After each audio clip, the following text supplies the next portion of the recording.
E aí, atômicos, tudo bem?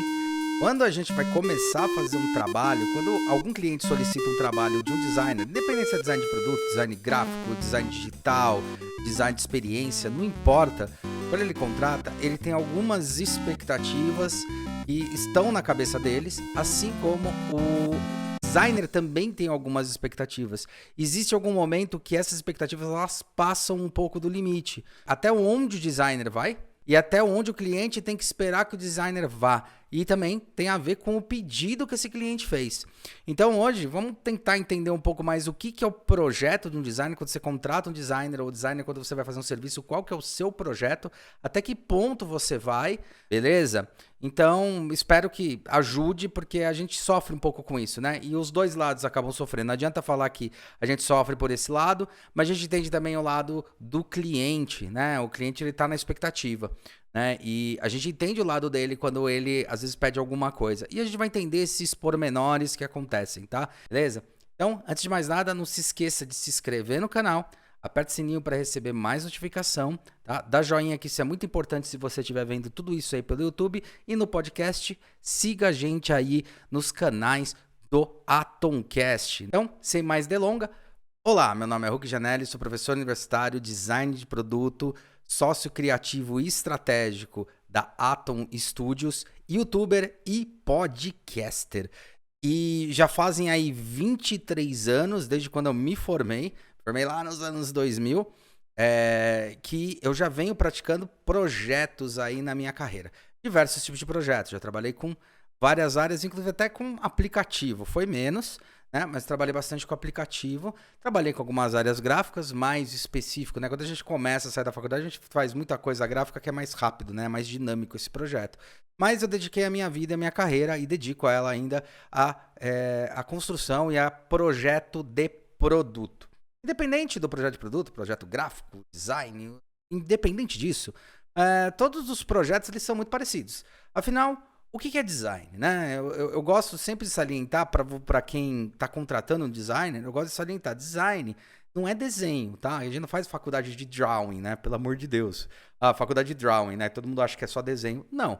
Design é projeto, tá? A tradução dele, a designação dele é projeto. Ou em algumas línguas você pode até puxar para designare. Mas, de certa forma, então o que é projeto? Projeto é como você, tipo, projetar algo para frente. Então, estou pensando em algo agora, já pensando como ele vai ser lá na frente. Tá? Esse é o core básico da história do design, do que você deve esperar para um design. Design é o cara que tem a capacidade, a habilidade e o treinamento para conseguir pegar uma ideia, dessa ideia conseguir formatar ela com algumas ferramentas e dessa ideia, dessas ferramentas criar propostas. E isso eu acho que é um ponto muito importante, principalmente da mudança do olhar do design nesses últimos aí 23 anos, ou fazendo isso, executando isso. Teve uma grande mudança. Eu acho que a principal mudança foi o mercado entender claramente que agora um designer, ele não faz só a forminha, né, o shape, mas ele pensa em tudo, porque essa é a verdadeira razão da profissão de design, né? Quando a gente vai começar a estudar design lá na faculdade e tal, a primeira coisa que a gente aprende é que design surgiu ali em meados de 1850, na Revolução Industrial, nos períodos de mudança da Revolução Industrial, onde precisava ter um profissional que conseguisse otimizar aquilo lá que estava começando a acontecer, que era a Revolução Industrial, que era a construção de produtos, né, numa linha produtiva. Então, quem que pode organizar isso? Quem que pode pensar isso de uma maneira muito mais lógica, muito mais prática? Aí surge o design, que a gente conhece como desenhista industrial. No Brasil veio esse nome muito, muito ruim, né? É um nome péssimo, E tem o porquê que ele veio aqui, né? Tem até um podcast excelente com um professor que é uma bíblia, é um mestre aqui do design no Brasil, que é o Aurisney Pires Stepan, famoso Edi, já participou de muita coisa, cara, ele é um intelectual fudido na área, né? Tem um podcast aí, se quiserem procurar, tem aí o nosso com o Edi. E ele comenta, né? Quando entrou no Brasil, ali no meados dos 70, a questão é que entrou meio para fomentar essa indústria, a questão da indústria no Brasil. né? A questão de locais industrializados no Brasil. Aí a gente fala aí do ABC, fala de alguns lugares que são industrializados. Então ele veio com essa carga aí meio tipo, o design é para ajudar nisso daí. E a gente acabou levando essa história até a virada do milênio, que foi quando se descobriu o que era design, começou a se entender que algumas empresas cresceram demais usando o pensamento do design, a lógica do design, né? E foi o que todo mundo conhece aí como Design Thinking, que o Tim Brown lá escreveu o livro, mas é um termo muito antigo, antigo pra caramba, e nada mais é o Design Thinking do que a forma que o design pensa um projeto. Tá? Existem formas diferentes de você pensar um projeto. Cada profissão vai criar a sua habilidade de pensar um projeto. Tá? E quando a gente fala projeto, vamos imaginar de uma maneira mais ampla. Um projeto não é aquilo lá, é um produto, é uma coisa. É algo que eu projeto, algo que eu estou esperando fazer para frente. Tanto que um dos primeiros exemplos assim que a gente tem na faculdade, quando eu fiz faculdade, às vezes eu dou esse exemplo, mas um dos primeiros exemplos é qual o projeto que você faz para poder ir viajar. Né? Então, projetar para ir viajar eu tenho que marcar passagem, eu tenho que ver que dia que vai, eu tenho que arrumar as malas. Então você vai escalonando e vai entendendo até o momento em que você vai viajar. Então isso é um projeto, tá? Só para ter uma ideia disso. O que entra mais dentro quando a gente fala sobre pensamento de design? O design, ele é um tipo de profissão, que é uma profissão que tem uma habilidade, treina uma habilidade, tá? Que é a habilidade da alteridade e a empatia, tá? Alteridade é eu realmente me colocar no lugar do outro. Empatia é eu entender o outro, tá? Então, é claro que muitas vezes a gente fala de empatia, que a pessoa vai pegar um ônibus para viver um dia, para entender como a pessoa vive um dia. Aquilo lá a gente está praticando alteridade, tá? A gente acaba chamando de empatia, mas não. Ali a gente está praticando alteridade, passando um dia, pegando o ônibus, vendo, porque eu estou estudando pessoas que pegam ônibus e como eu posso melhorar aquele serviço, beleza? Quando eu ouço alguém e entendo o lugar dele, que é uma entrevista, quando eu estou entrevistando o público, entendendo isso, aí eu estou praticando a empatia, ou seja, eu não estou querendo discutir alguma coisa ou chegar numa discussão, eu estou querendo entender o ponto de vista daquela pessoa, beleza? Isso colocado, a gente já coloca o centro principal do que é design. No fundo, o design ele é a pessoa, é a profissão que treina muito a habilidade de entender o mercado para quem ele está desenhando. O mercado, a pessoa e assim por diante. Tanto que eu tenho uma brincadeira que eu faço, que o mais importante não é meu cliente, é o cliente do meu cliente, tá? E explico para quem é cliente aí, eu explico por que isso acontece. Porque, de fato, quando a gente vai fazer consultoria e tal, a gente percebe uma coisa muito clara. Se, em qualquer empresa, imagina que você vende um produto ou um serviço, não importa. Ou uma vez quando eu fui fazer uma consultoria para uma empresa que fazia asfalto, tá? Ela falava, não, mas o importante é a licitação lá do governo que eu tenho, tal, não sei o que lá, para poder fazer o asfalto. Você fala, então, mas se você ganha uma licitação e daí é 25 anos, 20 anos de licitação, isso daí não tem problema nenhum, né? A questão é, quem vai reclamar se a estrada está quebrada? Se a estrada está ruim? Você acha que realmente é o governo que fez a licitação ou são as pessoas que estão passando que vão acabar criticando, vai esbarrar no governo, que é teoricamente teu cliente direto, né? E depois vai chegar para você e falar, olha, ou você melhora ou a gente faz uma outra licitação com outra empresa ou chama outra empresa. Entenderam? Então, no fundo, todos os produtos, todos os serviços, tudo tangencia alguma coisa e alguém que é mais importante, que é aquela pessoa final que vai utilizar do seu produto.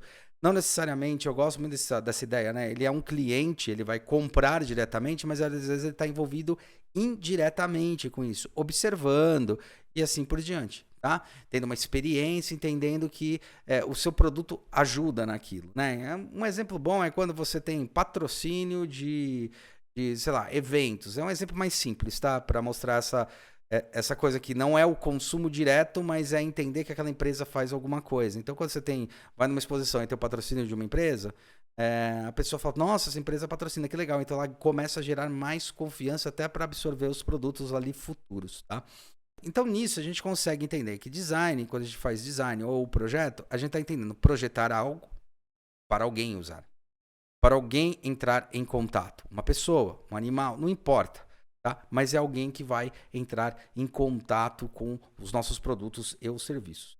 Portanto, o grande truque, se eu fosse dizer qual é a grande diferença do trabalho do design, é entender para que público estou desenhando E não só entender ele como um público e definir uma coisa que já vem caindo por terra, não faz sentido nenhum você definir seu público por classe A, classe B, classe C e classe D, tá? Isso aí só mostra talvez um poder de compra, mas não é nem poder de compra, tá?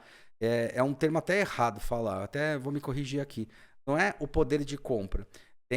Você entende basicamente qual é a faixa que ele tá. Porque poder de compra, as pessoas podem ter o poder de compra. A questão é que às vezes algumas se dividem, algumas guardam dinheiro para comprar coisas maiores. Então, eu dou o exemplo do iPhone, né? Qual é o último iPhone que tá agora? 14? 13, 14? Pô, quais pessoas? Um iPhone tá aí, seus 12 pau, 15, né? 15 mil, 12 mil, 15 mil. Quantas pessoas da classe A, classe B, classe C tem o iPhone 14? Você vai começar a descobrir que tem muita gente. Então tem pessoas que guardam. Então o poder de compra, todos têm. Entendeu? Essa é uma lógica muito legal. Isso que o cliente tem que começar a entender, né? O poder de compra as pessoas têm. Quais são as decisões de compra? Pô, se o produto presta, se o produto realmente faz sentido para mim. Isso que é importante, tá?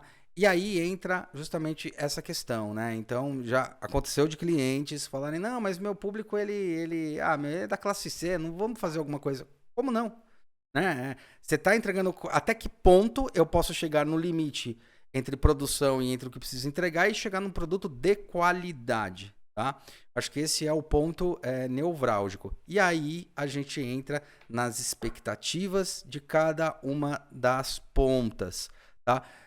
Tirando o cliente ali como final, porque é onde a gente quer atingir, mas vamos pensar sobre o contratante e o contratado. Ou seja, a empresa que nos contrata, o que ela espera, e a gente, quando vai entregar, o que a gente pode ofertar e até onde a gente vai. Só para fazer um fechamento aí final, da onde vem esse design mais holístico, mais transdisciplinar, né, que a gente tem, que trabalha com vários setores. Obviamente, não posso deixar de citar aqui a famosa, pra gente, famosa e até incansavelmente falada Bauhaus, Escola de Bauhaus, tá? Que ela foi fundamental para estabelecer de uma vez por todas o que viria a ser o design quanto a esse pensamento, beleza? Usando vários tipos de métodos e matérias e áreas específicas para desenvolver ainda mais. Ou seja, é uma profissão que tenta e que flerta com várias outras profissões. Sim, flertamos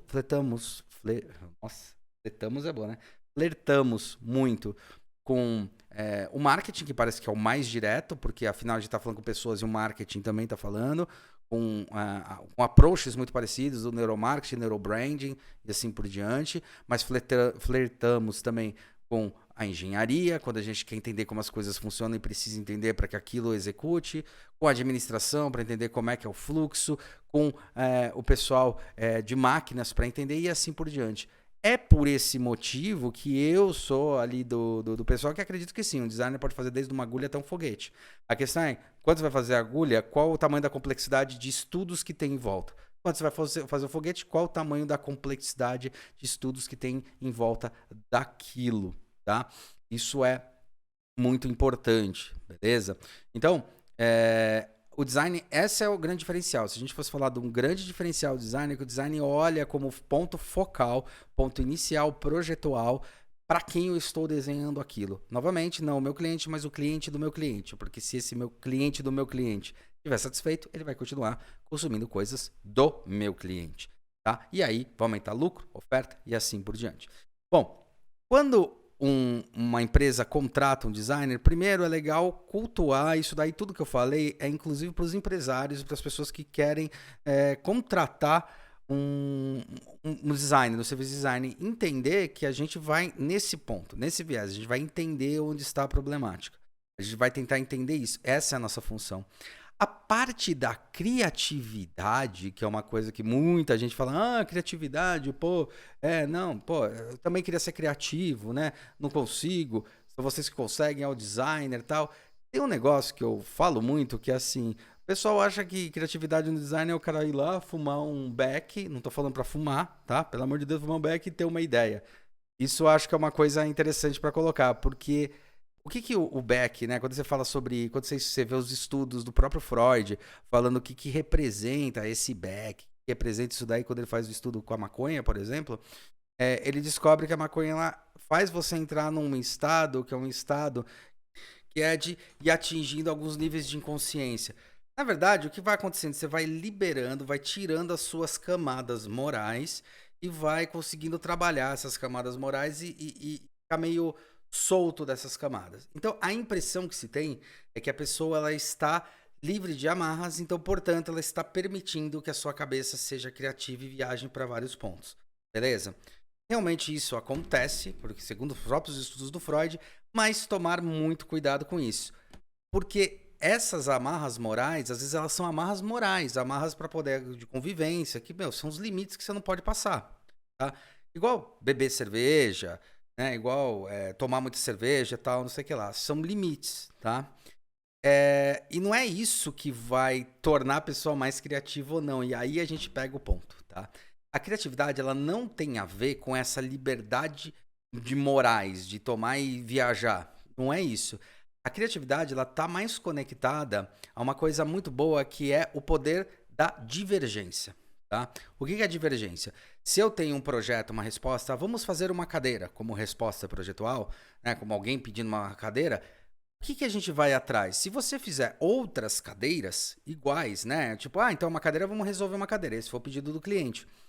Se você fizer outras cadeiras, você, na verdade, está jogando a mesma coisa, está jogando o mesmo jogo. O problema é a cadeira, o problema é a cadeira, o problema é a cadeira. E daí você vai vendo e vai vendo que não está vendendo mais. O que está acontecendo?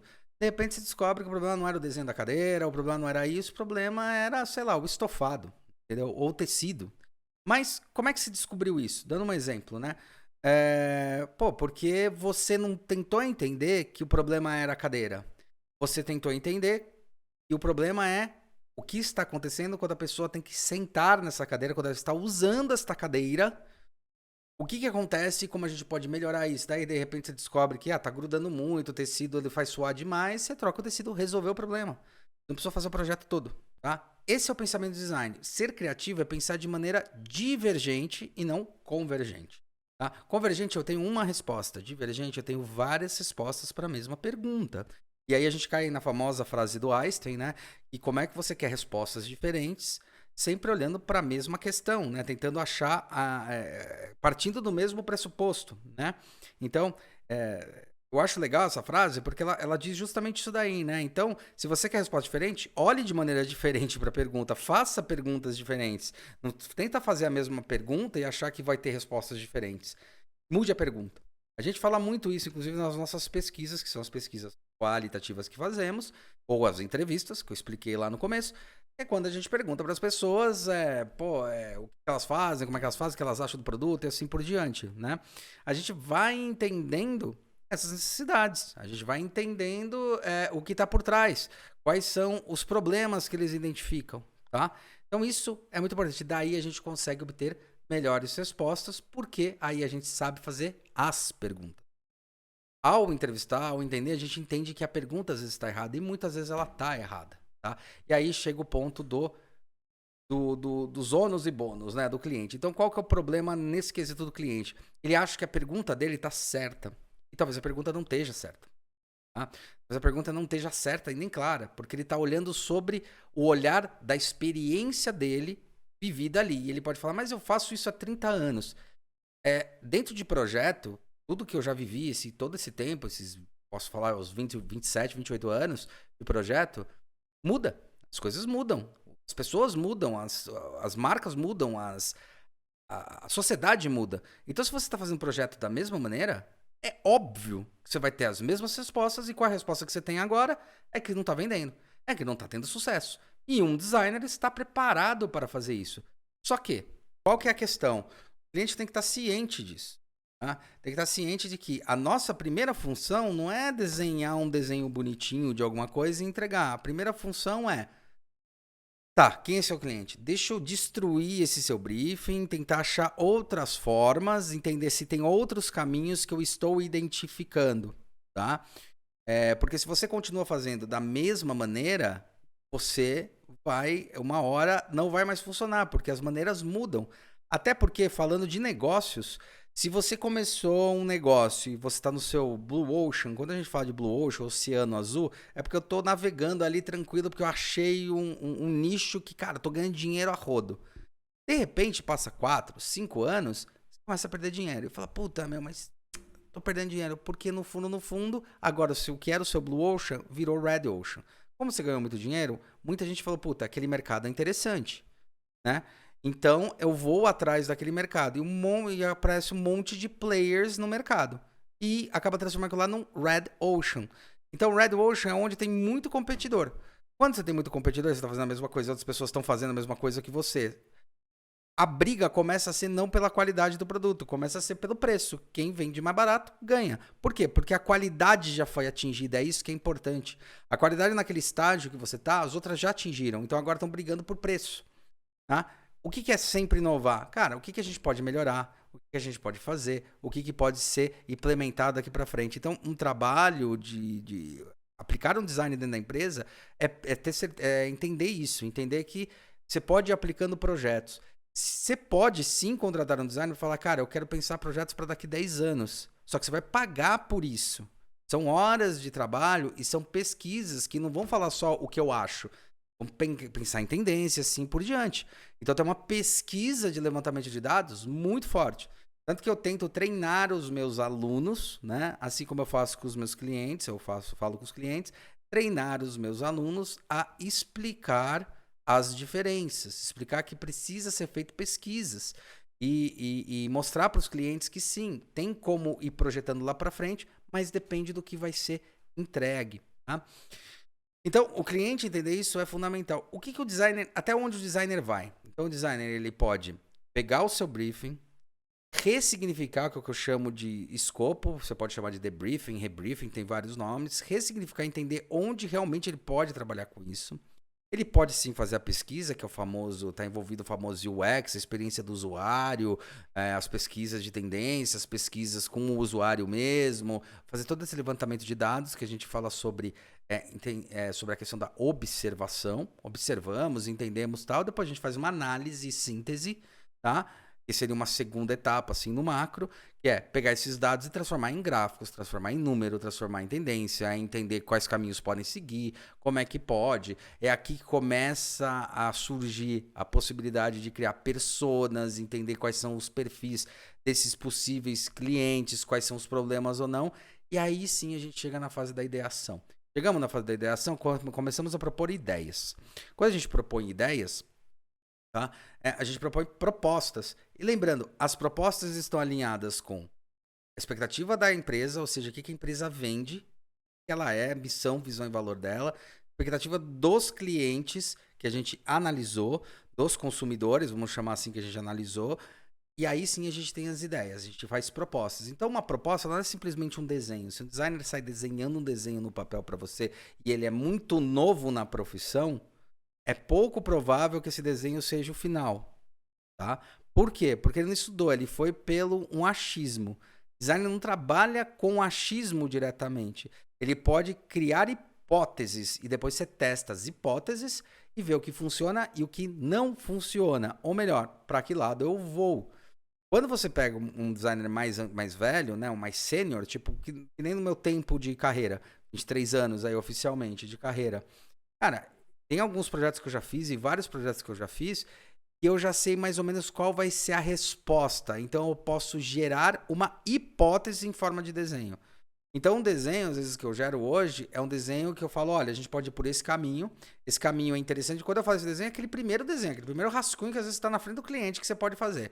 Pode ir por esse caminho, mas vamos estudar, analisar e identificar para ver se é isso. Fez o desenho? Aí vai do designer. O que eu costumo falar para os designers, e eu quero que os clientes tenham os clientes que estão ouvindo entendam muito claramente.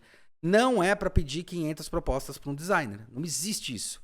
Você pede 500 propostas para o fornecedor de um mesmo produto, você não é para pedir 500 propostas, né? É a mesma coisa, vou comprar um carro. Você está pedindo mais ou menos assim, vou comprar um carro. Né? Aí o cara te apresenta lá, eu vou levar os 3 e pago por um.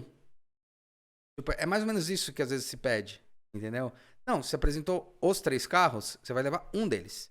Aí sim a gente parte para a próxima etapa, que é o quê? Pegar tudo aquilo que está naquele desenho, naquele projeto, tá? No nosso caso, design de produto. Aquele projeto, a gente apresenta 2 ou 3 propostas, às vezes uma proposta, tá? Muito certeira. Afinal, o designer é especialista nisso, ele analisou, ele identificou, ele observou, ele entendeu por que está desenhando aquilo, tá? E no produto ainda pega mais coisas ainda, né? Que é não só entender o porquê está desenhando aquilo, mas entender como pode produzir para aquele cliente aquilo, tá? Por que eu falo que o produto pega mais ainda? Porque dependendo do projeto, tem projeto que você vai ter que fazer injeção, tem projeto que vai fazer sopro, tem projeto que vai fazer chapa, tem vários tipos de projeto com tipos de material. E às vezes a limitação está no próprio cliente. Né? Que ele, ó, eu tenho isso como chão de fábrica. Então você trabalha com esta limitação no momento em que você está desenvolvendo o projeto. Beleza? Essa parte de desenho, então eu entreguei. A partir desse momento, se demora muito mais, é mais normal em projeto de produto, se demorar mais até chegar no produto físico final. Tá? Pode demorar o dobro, o triplo, até o quádruplo do tempo. Vamos dizer que eu fiz o projeto, desenhei, analisei, em 3 meses eu entreguei tudo. Tá zeradinho ali o projeto, bonitinho. Tá? Mas já fiz a pesquisa, já fiz tudo. Isso é um projeto longo. Tá? Eu já fiz a pesquisa, fiz o levantamento, analisei os dados, pensei em propostas, apresentei a proposta, finalizei ela de uma maneira bonitinha e falei, agora a gente vai partir para a próxima etapa, que é o quê? Testes. E aí é que mora os erros. O ideal é ter vários testes, tudo bem? Você não consegue resolver de primeira, é impossível, tá? É impossível você resolver de primeira. Se você está resolvendo de primeira, então tenha certeza que você está fazendo mais do mesmo. Porque você já está seguindo os caminhos que já estão trilhados. É o que às vezes muitos clientes esperam. Ah, não, eu vou fazer isso aqui, é mais do mesmo. E esses testes vão mostrar problemas, eficiência ou não. E esses problemas ou erros, o cliente não tem que entender como erro. Tem que entender como parte do projeto. Quando você está fazendo um projeto novo, você está começando do zero, você tem que pilotar, testar, validar. E é nesse momento que eu entrei, por exemplo, com o conceito que eu patenteei, que é meu termo, porcótipo, protótipo porco. Fazer rápido, sujo e barato. Tá? Por que é um porcótipo? Porque ele não só é rápido, sujo e barato, mas ele testa algumas viabilidades de produção. É por isso que eu brinco que é um porcótipo, porque tem características de protótipo ali dentro. Tá? Que é o quê? Se eu vou fazer em chapa, faz em papelão, já testa como é que a chapa vai se comportar, como é que ela vai dobrar. Vou já tentar fazer os encartes mais ou menos como é o projeto vai ser. Não vou fazer um modelo volumétrico, tá? Tipo, eu preciso fazer um negócio em chaparia e vou imprimir lá em 3D o objeto e tá tudo bem, mesmo que imprima rápido. Não, você não tá testando, não tá fazendo porcótipo, tá fazendo um modelo volumétrico. Fazer um porcótipo, testou, vai dar problemas, ou na verdade, vão aparecer questões que vão precisar de soluções. E o cliente tem que ter paciência. Porque a partir do momento que o projeto foi apresentado, existem, principalmente em produto, testes. Às vezes o objeto não se comporta da maneira adequada, às vezes o fornecedor não consegue chegar naquele nível de detalhe. Ele falou que conseguia, mas ele não está conseguindo. Ou ele não tem ferramenta, ou ele não vai conseguir fazer. Então, são testes, e são vários. Quantos? Não sei. Eu acho que no mínimo 3. É o que eu faria. Falaria. Mínimo 3. Vamos por código, aí você pode fazer um modelo funcional e fazer um outro de último de teste para ver se funciona tudo direitinho. Tá? E nesses testes você vai e volta ajustando o projeto. E aí sim, estando tudo redondo, você parte para execução de produção. Então, se a gente está falando que foram 3 meses para pensar um produto, aí você ali naquele meio, você pode até fazer um porcótipo. Tá dentro do esquema fazer. Faz um porcótipo. Mas depois daquilo, você ainda tem os testes, que depende do tempo de fabricação, do tempo que o fornecedor vai demorar, do tempo que vão demorar as coisas. E que o designer ele não é responsável, em hipótese alguma, de bancar o protótipo. O protótipo é bancado pelo cliente, nunca pelo designer. Nunca pelo designer. Se ele está fazendo o projeto e se... Assim, ele só é bancado pelo designer se no contrato ele fala, eu estou bancando, mas ele está cobrando por aquele modelo que ele já está prevendo. Tá? Eu costumo deixar isso para depois. Por quê? Porque eu não sei para que lado vai o projeto. Então, como é que eu posso prever como vai ser o protótipo especificamente ali no começo? Então, eu deixo claro e os clientes têm que entender. O protótipo é bancado pelo cliente. Tá? Não é bancado pelo designer. Só que o designer é responsável por olhar o protótipo, validar e entender se aquilo é possível ou não, se o que foi feito está funcionando ou não. Fazendo esses protótipos de todos esses elementos, aí sim, a gente tem duas classes de design nessa etapa, que é a etapa que a gente chama desenvolveu, entendi o que eu estou fazendo, testei, fiz protótipo, beleza, bacaninha, tá funcionando. Agora eu vou para a parte de execução. Existem dois modelos. O modelo mais tradicional, que a maioria das empresas tem, a maioria das empresas de design, não todas, tem várias que também não vão um pouquinho a mais, que é, vou entregar um modelo 3D, bonitão, renderizável, até com as peças divididas, tudo bonitinho para você, em 3D, que é o que a gente chama de desenho congelado. Beleza, tá ali, pronto. Desse desenho congelado, o ideal é pegar esse desenho, pegar esse projeto, que muitas vezes já está em 3D, já na medida, na escala, tudo direitinho, tá? Para o fornecedor falar, fornecedor, agora eu quero que você execute isso daqui. E aí é lá no fornecedor que ele tem que falar, olha, eu vou precisar fazer uma dobra diferente, vou precisar fazer tal coisa, fazer um furo, fazer um tal, tá? Tanto que se você for para cada fornecedor vai ter que fazer alguns pequenos ajustes por causa das fábricas que ele tem. Tipo de fábrica que tem. Então, o que é absurdo? Você virar para o design e falar, ó, você tem que mudar o desenho.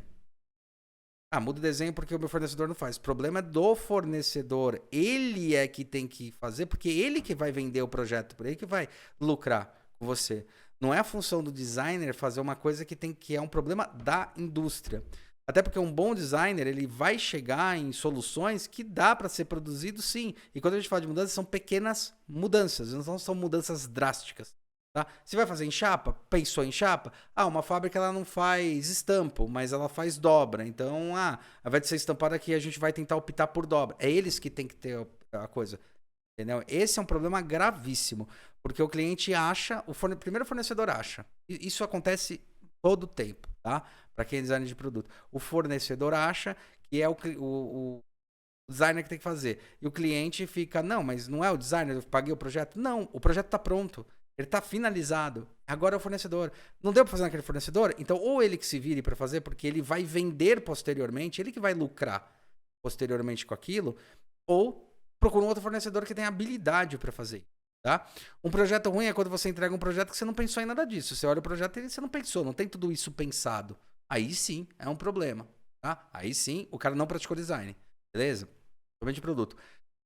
E tem alguns designers, como é o caso da Atom Studios, é o meu caso nesse quesito, e alguns escritórios de design aqui no Brasil também, e mundo, que faz até o detalhamento. Que muitas vezes tem engenheiros dentro da casa para fazer detalhamento, tá? Ou seja, vai além, se preocupa em ir além, realmente pensar onde vai estar o furo, onde vai estar a dobra, em tentar falar qual é o seu fornecedor, é esse? Vamos alinhar para deixar mais eficiente possível esse projeto. Mas é o detalhamento mesmo, é onde vai estar a furação, a dobra, vai ter o raso, vai ter os detalhes internos de como vai ser fixado, até definir o parafuso. Mas congelou, tá pronto o projeto. Se tem que ter mudança, só que esses projetos são interessantes, por exemplo, o projeto que eu entrego com o detalhamento. Eles são interessantes porque eles estão 10 passos à frente do projeto que estava na fase de desenvolvimento. Porque eu já defini tamanho de chapa, já defini dobra, já defini corte, já estou entregando, inclusive, um projeto executivo. Então, se o cara quiser executar exatamente o que eu estou entregando, é só executar. Mas se ele não conseguir, é o fornecedor que tem que fazer as alterações. Tá? Isso é muito importante. Se você vai retornando esse desenho para o design pode aceitar? Pode, mas desde que cobre para isso, porque afinal o projeto dele já está pronto. Né? Não pode se culpar pela incompetência ou pela falta de destreza, às vezes, do fornecedor, por um projeto. Tá? É errado. Então, esse é o limite. Tá? O limite está em, primeiro, o cliente entender que quando ele contratou o design manja do que está fazendo. E o designer sabe o seguinte, se você produz mouse, um outro exemplo, para não sair da cadeira, tal, você produz mouse, cara, há 20 anos, é óbvio que você entende o que é o mouse. É claro que você entende.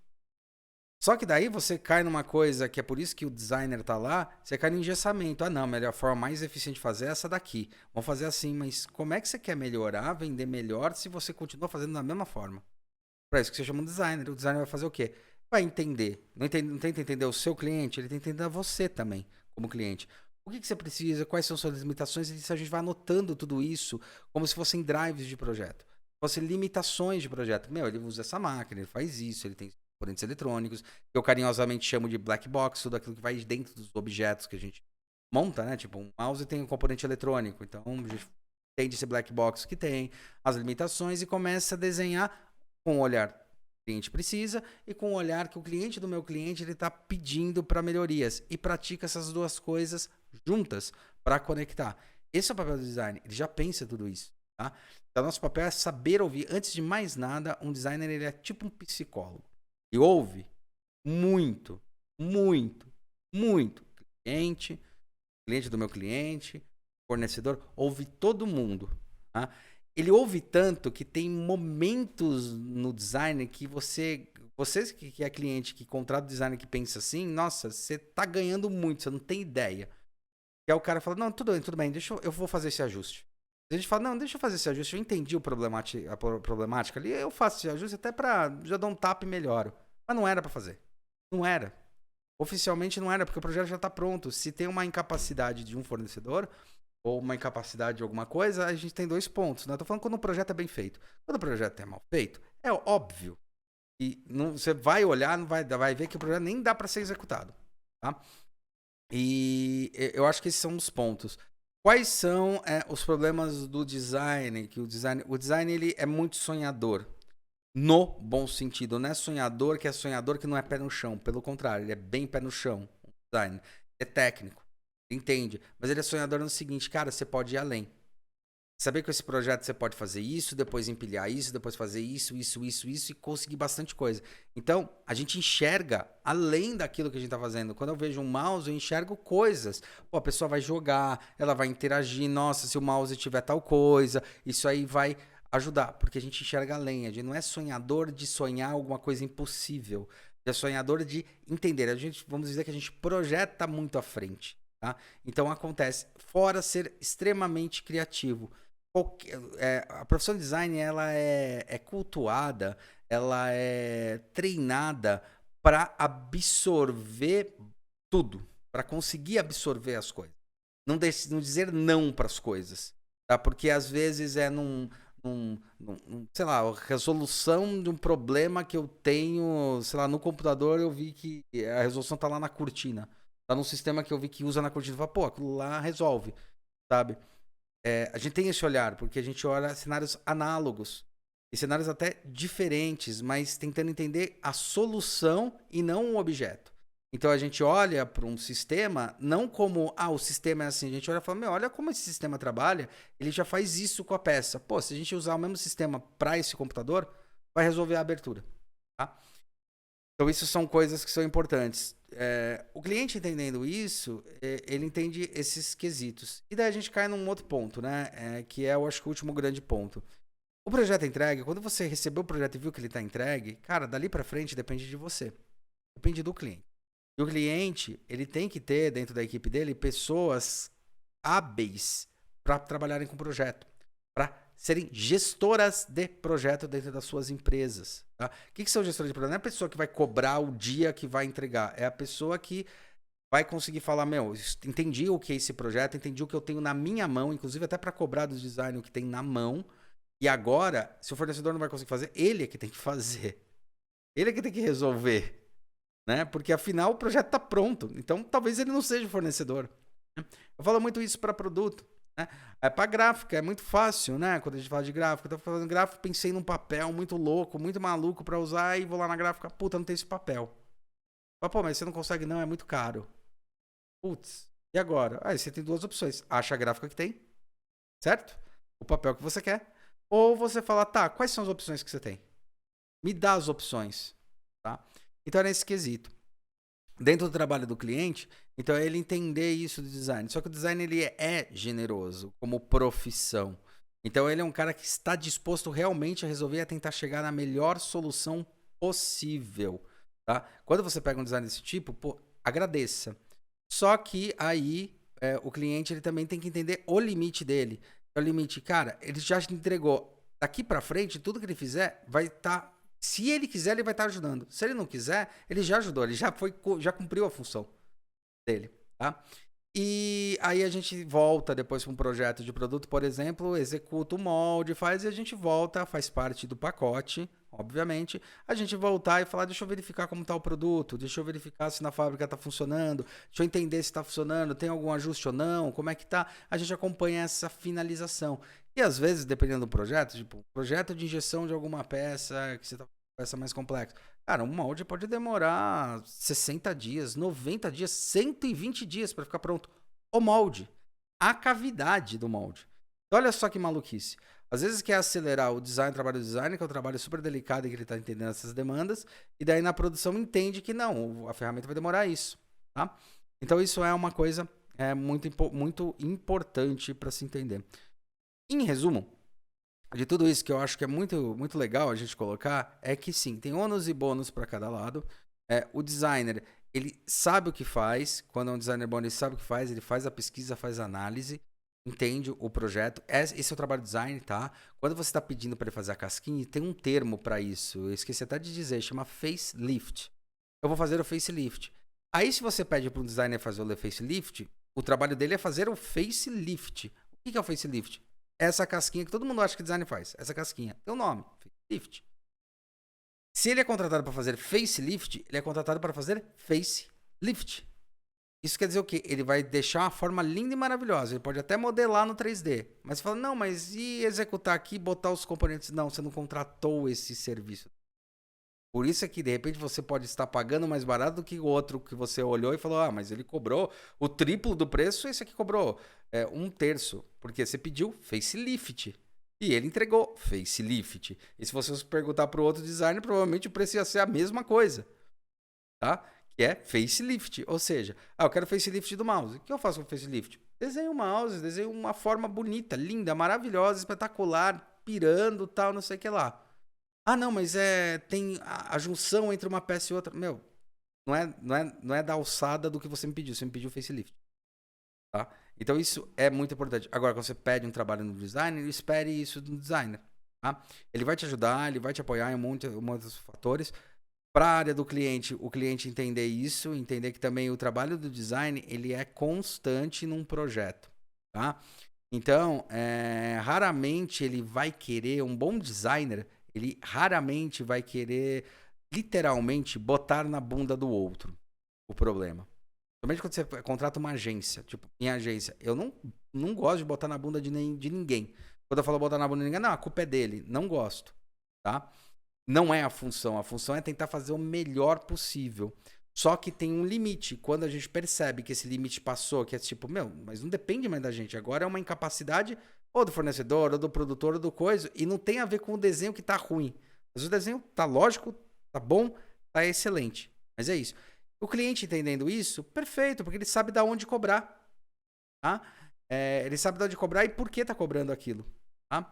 Então isso é bem importante falar. Bom, eu acho que esses são os principais pontos de projeto. Se vocês acharem alguma coisa, quiserem comentar alguma coisa, comente aí embaixo. Não se esqueça, para quem estiver ouvindo no YouTube, se inscreve no canal, dá joinha que isso é muito importante pra gente, tá? Aperte o sininho para receber mais notificações. Se vocês quiserem saber mais sobre esses conceitos de design, essas coisas, cara, manda aí um link. E esse aqui foi um podcast, novamente, daquela série de podcasts que estamos fazendo, que são podcasts falando sobre o conceito do design, teorias que tem por dentro de projeto. Agora a gente tá falando de projeto, tá? Eu falo bastante design porque é a minha linha de raciocínio, mas a gente tá falando de projeto. Beleza? Então é isso aí. Valeu. Bom dia, boa tarde, boa noite e até a próxima. Fui.